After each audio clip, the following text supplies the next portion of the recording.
All rise. Court of Appeals Division 1 is now in session. Good morning. You may be seated. Thanks.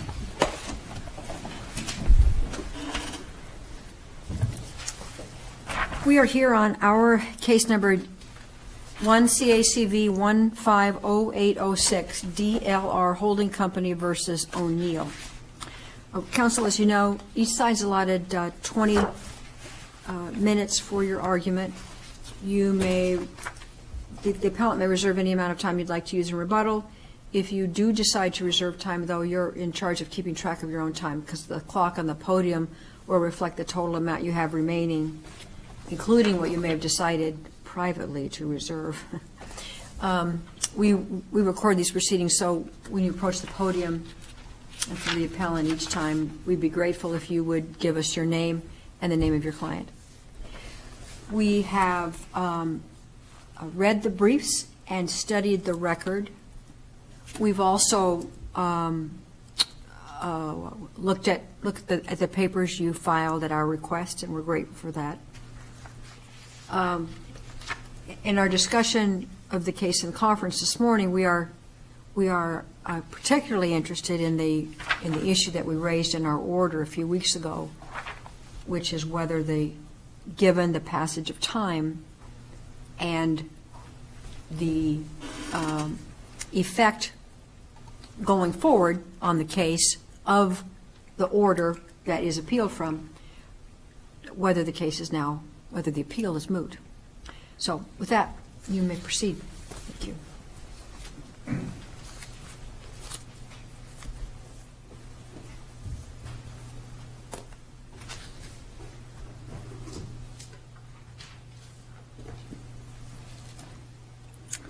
May it please the court. Good morning. My name is Josh Woodard on behalf of Appellant DLR Group, and with me today is my colleague Jennifer Yee, also on behalf of DLR Group. Good morning again, and thank you for this opportunity to talk through two issues today that we would like to address. First is whether the trial court abused its discretion in finding that professionals who work for companies that bid on public projects cannot, as a matter of law, be subject to non-solicitation restrictive covenants. And two, addressing the court's issue from a week or so ago about whether this matter is moot. Dealing with the first issue, there's two principles at play and two important principles at play today. One is whether DLR Group can protect its goodwill with its customers. And the second key principle is whether the Public Procurement Code provides Orcutt Winslow, Mr. O'Neill's current employer, the ability to freely and fairly compete in the public workspace. Excuse me, Mr. Woodard, but let me interrupt with a couple of questions here, if I might.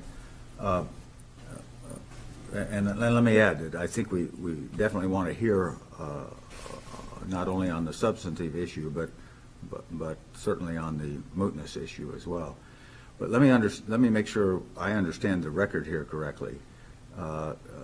Judge Whitten didn't really make any findings of fact, did he? That's correct, Your Honor. Are we to assume that the basic facts that he ruled upon are the ones that the parties agreed on, that Mr. O'Neill worked for DLR, he left, he signed the 3 documents, he left, and he went to work for Orcutt Winslow, and those are the facts? That's correct, Your Honor, and I'm not sure Mr. O'Neill would necessarily agree with all the facts in the complaint, but I think those are the operative facts here because Judge Whitten... I assume he wouldn't agree with all the facts in the complaint. Because Judge Whitten did not make any findings of fact. He simply ruled as a matter of law that the restrictive covenants were against public policy. But you're right, for purposes of appeal today, I don't think there's any facts in dispute. Do we need, if we were going to address that substantive issue, would we need findings of fact? For example, how would the restriction that you want to enforce apply to Orcutt Winslow? It's not a party to the restriction. It can still make bids. Can it list Mr. O'Neill as one of the architectural professionals who would be working on a particular project? It can, Your Honor, and that's I don't know the answers to these questions. one of our main contentions here on this appeal is the fact that there is no agreement between DLR Group and Orcutt Winslow. There's no collusion. There's no agreement to prevent competition. And so Orcutt Winslow is free to continue to bid on public works, and it's our understanding that they have. And that's not at issue here today. What's at issue is whether Excuse me, but is Orcutt Winslow free to bid on public works projects that involve the former clients of DLR, and in that bid to list Mr. O'Neill as one of the architectural professionals, or perhaps the lead one? I believe Orcutt Winslow can list in the people that is with its firm at Orcutt Winslow, can list the architects, including Mr. O'Neill. What we're here to prevent in DLR is to protect its goodwill and to prevent Mr. O'Neill from using that goodwill that was secured during his time with DLR. Because if you look at the procurement code, it emphasizes personal relationships. There's an interview process, and it's that solicitation that DLR is trying to restrict. And I think, again, the two principles, I'm glad you brought this up, Your Honor, the two principles at play is allowing Orcutt Winslow to bid on public works is an important goal, and we're not suggesting any differently. But it's also an important goal under common law, which the procurement code supplements. It does not replace, it supplements the common law, creating this body of the ability for companies to protect its customer goodwill. And so I think those two concepts, which is why we're here today, can coexist together. And we're not asking this court to decide which is more important than the other. We're simply asking the court to say both can exist at the same time. Now, Let me change the subject somewhat, please. Is this issue that I suspect we all agree is an important issue, but is this issue even properly before us in this preliminary injunction denial context? We believe it is, Your Honor. Let me address the mootness issue, because I know that's a concern to this court, which I think ties in directly to the question posed here. And I misspoke when I talked about a supplemental briefing. What I meant to say is we went back and looked at the papers you'd filed originally on the motion to dismiss, but go ahead. Sure, thank you. We do not believe this issue is moot for four primary reasons, Your Honors. First is this appeal is governed by statute. In 12-2101 provides that an appeal may be taken to the Court of Appeals from the Superior Court denying preliminary injunctive relief. As a practical matter, if the Powell-Cerconi case mooted this issue because the trial court was not bound, in this case, by his decision at the preliminary injunction hearing, no one could ever appeal a preliminary injunction hearing, ever. A decision on a preliminary injunction. So this is governed by statute giving the right to appeal. The fact that Judge Whitten in this case may or may not be bound by his own decision on the preliminary injunction, I don't think it moots the issue here that DLR can actually bring this up. So that's point one. Well, to that point, in my experience on the Superior Court, the normal process in a case like this was to consolidate the preliminary injunction hearing with the trial on the merits, even retrospectively, once you've realized this is a pure question of law, because otherwise you do get back into this rubric that I think raises the problem, because Judge Whitten didn't do that. Well, I think from a judicial economy standpoint, we're properly here today, because if we play this out as a practical matter, one or the other parties, if this court sends us back to Judge Whitten and we proceed, somebody's going to file a motion for summary judgment, and let's presume Judge Whitten, whatever way he decides, whether he agrees that these two principles can coexist and he agrees with DLR, or he agrees with O'Neill and he agrees with his preliminary injunction ruling, which is this violates public policy, we're going to be circled right back looking for guidance again. And so that goes to one of these the other of my 4 points, which is there's a live controversy here, and this court's ruling is going to impact the ongoing litigation. It would certainly be handy, I can see that, for us to reach the substantive issue, but But we're concerned that doing so might be, or at least I'm concerned that doing so might be an advisory opinion. Given the pretty much absence of any record, I mean, right now, and I suppose this would be an argument that you would be making. I mean, effectively, Judge Witten ruled as a matter of law. I mean, the way I read it is really, you may not enforce a non-solicitation covenant in a contract that touches a public contracting, and I'm not sure that's what he ruled. I'm not sure that's it. I'm just really troubled. I'm not sure this case requires this court to decide that issue. As to your first issue about, well, given that, notwithstanding the statute, how could you ever appeal the grant of or the denial of an injunction before final judgment? Well, I don't think that's the principle that makes this case moot. I think it's the limited duration of the covenant.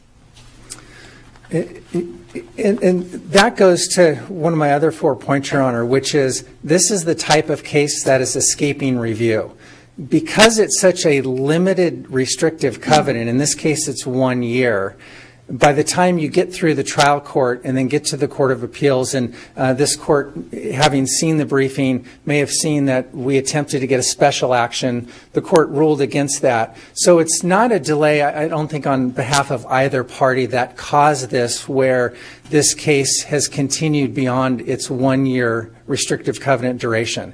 So we certainly could envision time and time again trying to get a decision from the Court of Appeals, and given just an overloaded docket of never having the opportunity to have this reviewed if you try to get it within the restrictive covenant period. And I think it would encourage lengthy restrictive covenants simply to try to get the decision before the covenant run out. And that seems against the common law of this state of to try to keep restrictive covenants as limited as possible. So for those reasons, we believe that this case is not mooted. And just one final comment on the Powell-Cercone case. It's such a different procedural issue that came up in the Powell matter, where the preliminary injunction was not appealed. A second judge was ruling on a motion for summary judgment context, and the question was the second judge bound by the first judge's decision? So it was an odd procedural issue that came up on appeal, but given the facts and circumstances of that case, we don't think it moots this issue for the reasons that I mentioned earlier.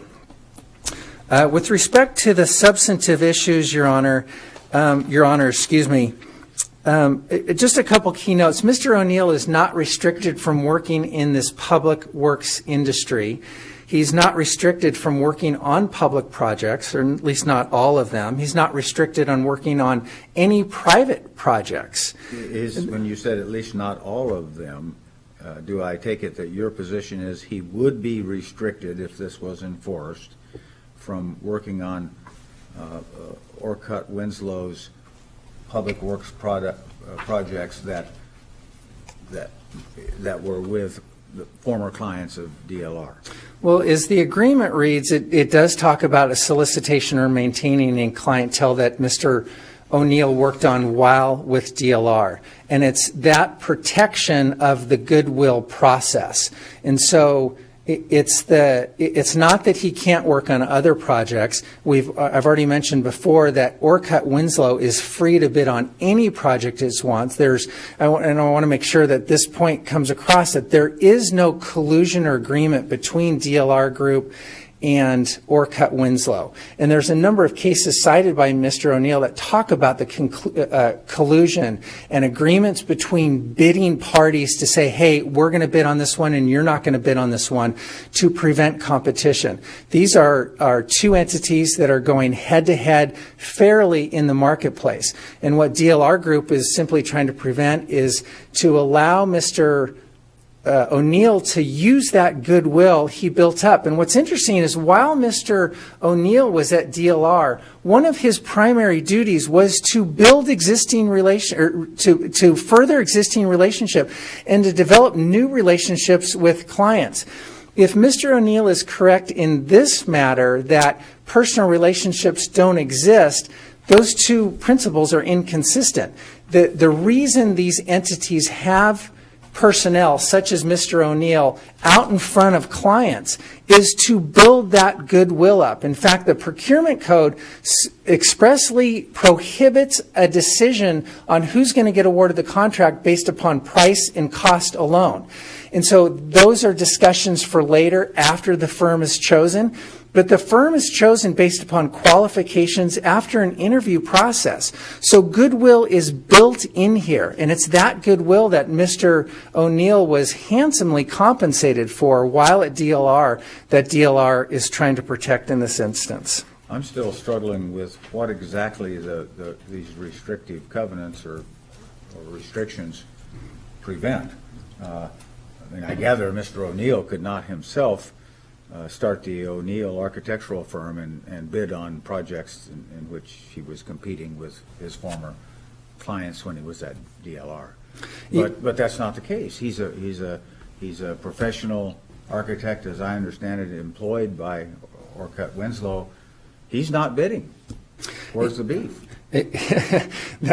We agree, Your Honor, that is a primary distinction. Mr. O'Neill is not a bidder on this case. Well, maybe the other side will stipulate today that he's not going to bid. So if the other side were to stipulate to the court order that he's not going to be involved in the solicitation process and the bidding process in working with those clients that he worked at with DLR, I agree with you. I don't think we'd be here today. But that was not the agreement or the discussions that we were able to reach consensus on at the trial court level. Well, I guess I'm still not clear, and I don't want to use up any more of your time really, but I'm still not clear on whether Orcutt Winslow, as present employer, can bid on projects in competition with DLR and list him as a professional. They can. There are no restrictions on Orcutt Winslow. I agree with that, Your Honor. What DLR is trying to prohibit in this case is Mr. O'Neill being a part of that bidding process, the interview process.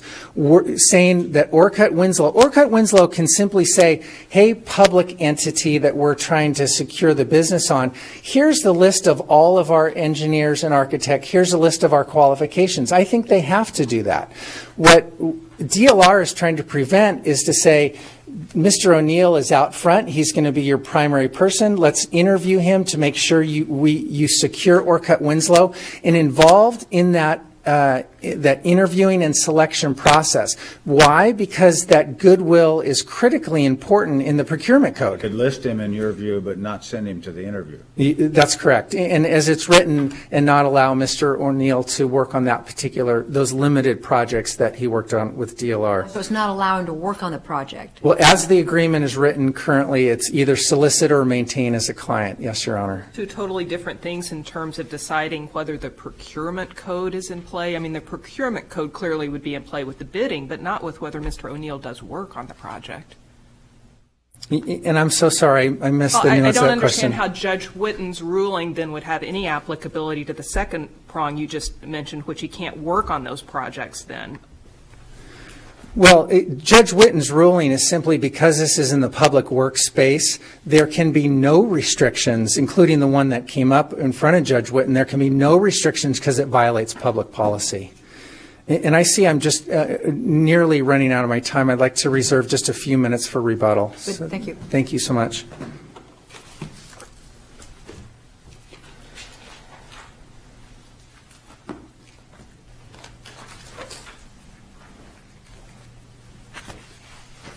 Good morning. May it please the court, I'm Kim Lowe. With me today appearing is R.J. Lamb, both of Jennings, Haug, and Cunningham, on behalf of Tom O'Neill. Also in the courtroom today are Roz and Tom O'Neill. First thing I would like to say is that we're pleased to hear for the first time that DLR is taking the position that Mr. O'Neill can appear in proposals that are made by Orcutt Winslow for purposes of public bidding projects. The reason that that is good news to us is that in the trial court, DLR took precisely the opposite position. After the return hearing before Judge Whitten, when the parties agreed that they would brief the issue of the enforceability of the restrictive covenants when applied to public works contracting, an interim order was issued, a standstill. And in that order, DLR prepared, it says that Defendant Thomas O'Neill is enjoined from identifying himself or allowing others to identify him. This is the short-lived stipulated TRO or PI That's the one. that That's the only one. lasted until the judge ruled, which, as I recall, was only a day or two later. Only a day or two later. Yeah, and then we're thankful for that. But in answer to your question, Judge Gemmell, the position that had been taken by DLR was that Orcutt Winslow could not identify Mr. O'Neill as being part of the team. So the position they were taking is, yeah, Orcutt Winslow can make a bid, but it can't make its best bid.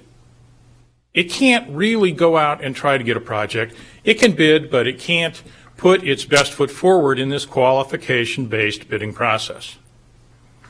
Let me address the mootness issue, if I may, because if the court decides the mootness issue, the rest of what I may have to say is, well, moot.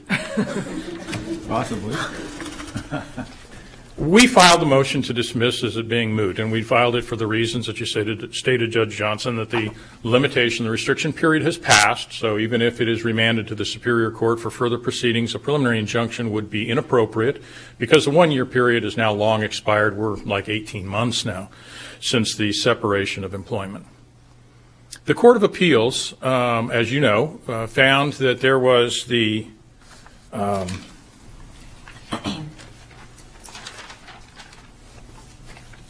and I hadn't heard of this before, but I learned something. Collateral consequences exception to the mootness doctrine. The Powell-Ciccone case doesn't really go to the mootness issue. What it goes to is the notion of whether a horizontal appeal is permitted in an analogous procedural context. So it doesn't go to the mootness issue. It goes to the question of whether the motion panel correctly decided the question of whether the application of the collateral consequences exception to mootness would cause the decision to be made now for further guidance. Because once this court rules, if it rules on the merits, of course, if it rules on the substantive issues, it will be the law of the case for purposes of any further proceedings in the trial court. So from our perspective, we tend to agree that the issue is moot for the reasons of the expiration of the limitations period. However, we also recognize that the Court of Appeals decided in its discretion, which we believe it had, to apply the collateral consequences exception, which is why we're here today. And we are prepared to accept that. I mean, we've got it now teed up. It makes a lot of practical sense. Whether procedurally we can convince the courts to make the decision is another issue, perhaps. It makes a lot of practical sense to get the issue decided for purposes of returning to the Superior Court for the remaining issues of the claims of damages if a DLR can prove any of its allegations in its complaint. What do you expect the trial will be like? What evidence is going to be brought to bear? What's the issue before Judge Whitten? What would be the issue before Judge Whitten if there is a trial? We believe that the issues before Judge Whitten will be limited to the factual questions of whether there was confidential information that was used improperly by Mr. O'Neill following his leaving. Is that another claim that remains? That's another claim that remains, and the claim of damages for. But this is not. I mean, these issues don't go to the question of confidential information or usurpation of confidential information, wrongful use of confidential. These go strictly and. To address your question, Judge Gemmell, the question, these restrictions arguably would apply to private works contracts, but that's not what we're talking about. All we're talking about is a narrow issue of whether two private parties can enter into a private agreement to limit competition in public works contracts, in public works bidding. This is a qualifications-based bidding system. This is not a relationship-based system. Each request for proposal, each response to each request for proposal stands on its own. Each project is unique in the owner's needs, in the owner's capacities, in the owner's the area, the land to be developed. They're all unique. And in each instance, there's a request for proposal. There are responses to requests for proposal that are necessarily going to be somewhat different. The panel selects the best qualified, not the friendliest, not the ones who they like the best, but the best qualified. That's the way it's supposed to work. Personal relationships are not the governing or even a material consideration in determining qualification-based systems. At least it's not supposed to be the way that the statutes are written. So we believe that it is only logical, it is only perhaps obvious, that the taxpayers are benefited when each respondent to a request for qualifications puts forth its best proposal. These are the best people we have to work on your job, and this is what they are going to do. If Mr. O'Neill is permitted to be identified under the readings of these restrictions by DLR, that's news to us, because that was not the position taken earlier in the trial court. Do we need to know facts like that before we undertake to reach an important substantive issue, assuming we set aside mootness and don't act on that? I think the critical facts, Judge, are agreed and known. That the question is restricted to the enforceability of these covenants, these covenants, there are restrictions on employment or restrictions on competition as they're identified, competitive employment restrictions, in the context of public works construction are or are not enforceable. We're not talking about... Are we reviewing for an abuse of discretion, or are we reviewing a legal issue de novo? Well, as Justice Feldman stated in the Farber decision, it's a little bit of a combination of both. It's a abuse of discretion standard with respect to the denial of the preliminary injunctive request. It's a de novo review to the extent that it is solely a question of law. But the questions before Judge Whitten were whether in a preliminary injunction context, DLR had a substantial likelihood of prevailing on the merits, and we argued that it did not, or that the enforcement of the restrictive covenant would not be contrary to public policy, which we argue it did.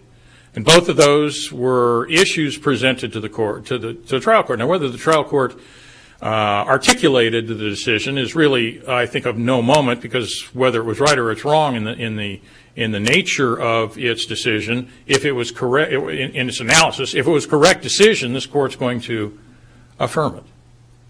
On the public policy rationale, though, wouldn't we need to know how the contract is going to be interpreted or was interpreted by the trial court or by the parties? By that I mean, what does it mean to solicit or maintain clientele in this context? The dispute about can he appear on a bid, for example. Well, I think that we can understand the ordinary and normal definitions of solicit, and I mean particularly in the context of public works bidding, a request for proposal, a solicitation. You're responding to that request. You're soliciting business. If you sign it, or if your name's on it, at the back of in the appendix. Well, if we look at the competitive employment restrictions, that pretty much defines it now, doesn't it? If the employee cannot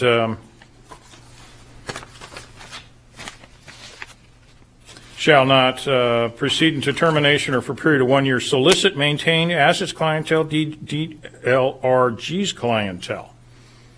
If DLR Group has done business with a particular school district over the last year, then the application of the provision as it's written would suggest that Mr. O'Neill cannot respond to a request for proposal from that school district for a period of a year following his leaving DLR group.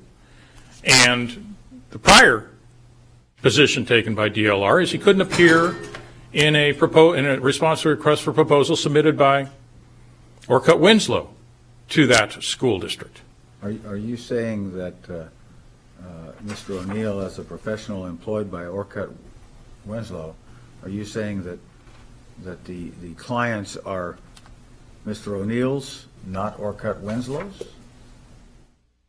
No, I'm not. But what I'm saying is that the client, the solicitation of the client that is DLR, defined as a DLR client, which I think goes really to the heart of the substantive issue, is whether DLR even has a protectable interest in prohibiting people from bidding on public works projects. These are public entities. They're not anybody's proprietary client. They are free. In fact, they are compelled to contract with the most qualified bidder, be that DLR, with whom they may have a good relationship, Orcutt Winslow, or anyone else that presents itself and its response to the request for qualifications or request for proposals as the most qualified for this project.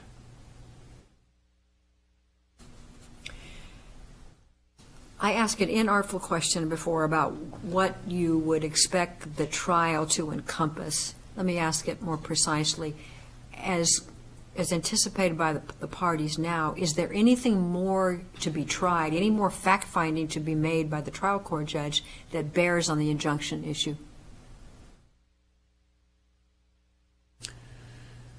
I would have to think that through, Judge Johnson, and my initial reaction is no, because what I would anticipate, and I think it's patently obvious to everyone in the room, is what would happen if this was remanded for further proceedings, which it will be regardless of the decision, is, and we're correct in our interpretation, is the motion for summary judgment will be filed. Cross motions for summary judgment will likely be filed. Actually, there'll be a counterclaim filed as well, withholding of some monies, but that's neither here nor there for the purposes of this argument.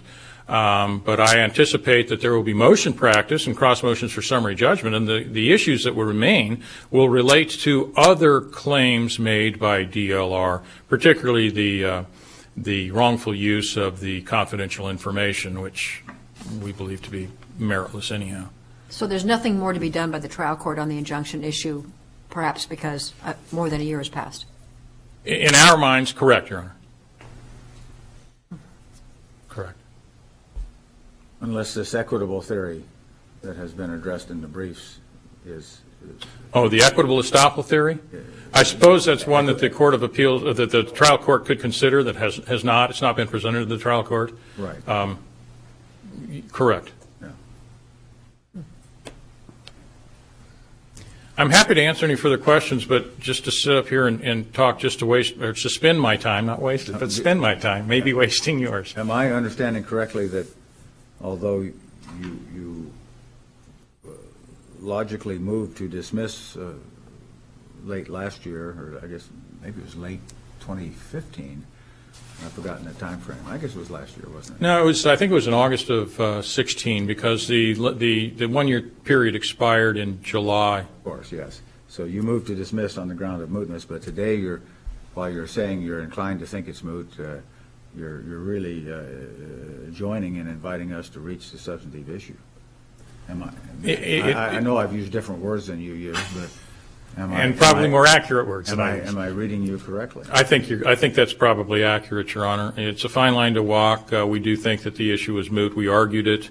And we don't maybe I should say that now we are better educated, having learned about the collateral consequences exception to the mootness rule. So your view is, I'm hearing you, which may or may not be correct, my hearing of you. Your view is that the collateral consequences exception to the mootness rule perhaps does apply here, and the collateral consequences, we're here, we're at the Court of Appeals, why not get a substantive ruling? I would not disagree with that characterization, although I believe that the collateral consequences rule exception to the mootness rule is one of an exercise of discretion Sure. And the motion panel exercised its discretion, so here we are. You know, we also have to be mindful in private practice of the cost to the client in going forward. We're here, we're arguing it. To get a decision on it may be beneficial as a practical matter to the client, and I think that probably drives my Do we need to know? You've heard me express that I don't know how these contractual restrictions play out. I think I'm pretty comfortable with the proposition that if Mr. O'Neill had opened the O'Neill Architects Limited, that they probably couldn't bid on contracts assuming the restrictions were enforceable under contracts with former DLR clients. But that's not what's happening. Do we need to understand how the contract would apply before we reach this important public policy issue? I think we can do that by reading the language of the restrictions as drafted by DLR, and that's what Judge Whitten did.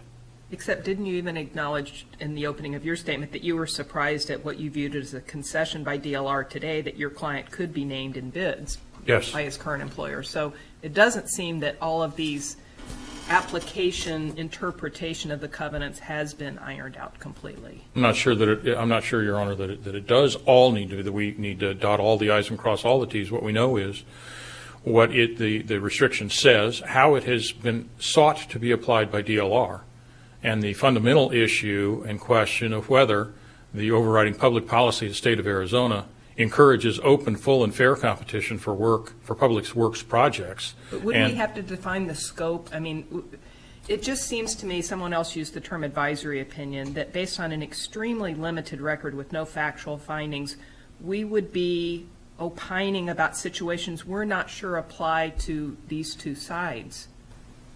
And perhaps, Your Honor, that is a risk that DLR ran when it decided to take this appeal from the denial of the preliminary injunction under 12-2101A1A6, whatever the special provision is. We all know that they're not appealing from a final determination, so all the issues have not been ferreted out. We're going back to the Superior Court for a trial, one way or another. Yeah, but though I understand it, and maybe your colleague will have a different view on this, the trial will not encompass the injunction issue, and that really is moot and about these, as to these parties. It's not been enforced. It's not going to be enforced. The difficulty that I'm having is, therefore, the only purpose that would be served by a decision on the issue, on the public policy issue, would be to advance the common law on that issue, which, and boy, without a record, that's hard to do, I think. No, I disagree with you on that, Judge Johnson. Okay. Here's why. There's a liquidated damage provision in the contract. If the agreement is enforceable, and if DLR, unlikely event that DLR can prove that a violation of the provision, there are still damages claimed as a result of those claimed violations. So the issue of the enforceability of these restrictive covenants, these competitive employment restrictions, will still be in play. Very good. Thanks. Thank you.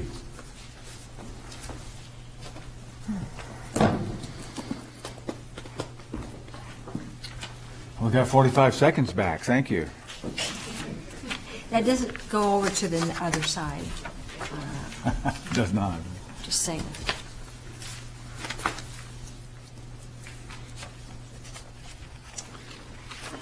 Thank you, Mr. Lowe, and thank you again, Your Honors. Just a couple comments that were addressed in the response comments by Mr. Lowe.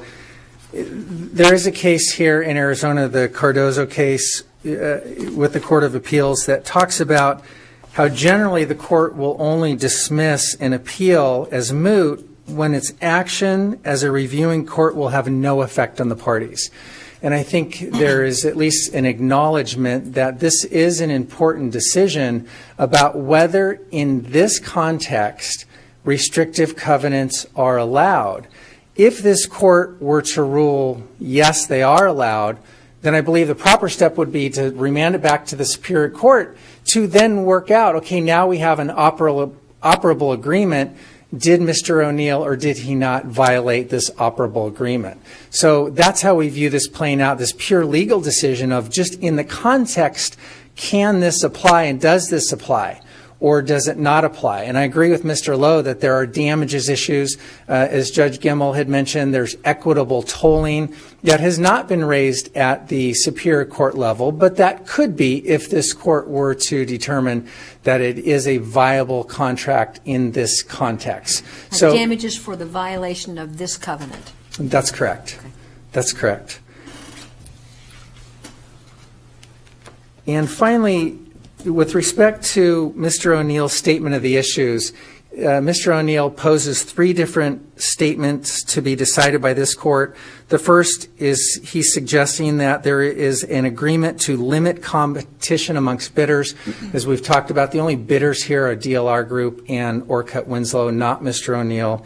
The second issue as posed by Mr. O'Neill is a very broadly worded issue that we don't think is applicable to the facts of this case. Because it's so broad, I think it would become almost meaningless, and namely the issue is posed is, does public policy encourage full, free, and unqualified bidding in the public works context? And it's not tied enough to the facts of this case to be able to, that would be an advisory opinion, we believe. How is that different than what Judge Whitten did? Well, I think Judge Whitten looked at let me address it this way, Your Honor. It's a great question. As the issue is posed by DLR, it ties it to the restrictive covenant at this issue, and namely whether Judge Whitten, who said professionals who work for companies who bid on public projects cannot, as a matter of law, be subject to a non-solicitation agreement. The question as framed by Mr. O'Neill is simply, does the state encourage public work bidding in a free and open marketplace? It's not tied enough to the facts of this case where we would think it would be meaningful.